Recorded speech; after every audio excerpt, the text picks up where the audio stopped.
পৃথিবী মানুষে ভরে গিয়েছিল, কিন্তু ঈশ্বর তাঁর তৈরি মানুষদের পাপ কর্ম দেখে খুব দুঃখ পেয়েছিলেন। তিনি তাদের ধ্বংস করার জন্য মহাপ্লাবন ঘটানোর সিদ্ধান্ত নিলেন। সেই সময়ে নোহ নামে এক লোক ছিলেন, যিনি বাকি লোকেদের মতো ছিলেন না।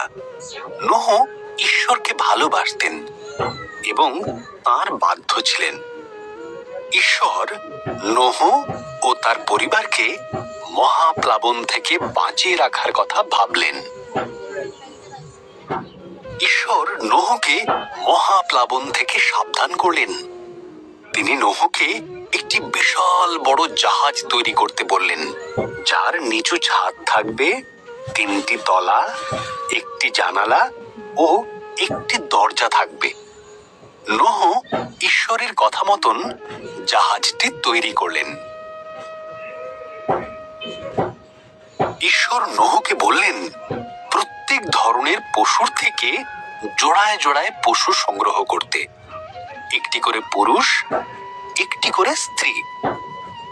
এরপর নোহ ও তার পরিবার বাকি পশুদের নিয়ে জাহাজে উঠে পড়লেন। ঈশ্বর জাহাজের দরজা বন্ধ করে দিলেন। 40 দিন 40 রাত ধরে অবিরাম বৃষ্টি হয়েছিল। আকাশ থেকে বৃষ্টি পড়ছিল আর সমুদ্র হ্রদে জল বেড়ে উঠেছিল। এর ফলে পৃথিবীর উচ্চতম পর্বতগুলিও মহাপ্লাবনে ডুবে গিয়েছিল। এই অবস্থায় নোহ আর তার পরিবার ও অন্যান্য পশুরা জাহাজে নিরাপদে ছিল এবং তাদের জাহাজ মহাপ্লাবনে ভাসছিল। ঈশ্বর এক মুহূর্তের জন্য নোহর কথা ভোলেননি। ঈশ্বর বাতাস পাঠালেন, জলের স্তর নেমে গেল, জাহাজটি আরারত পর্বতে থেমে গেল। নোহ একটি ঘুঘু পাখিকে বাইরে ছেড়ে দিলেন। যখন পাখিটি আর ফিরল না, তখন তিনি বুঝতে পারলেন পাখিটি এখন নিরাপদে আছে।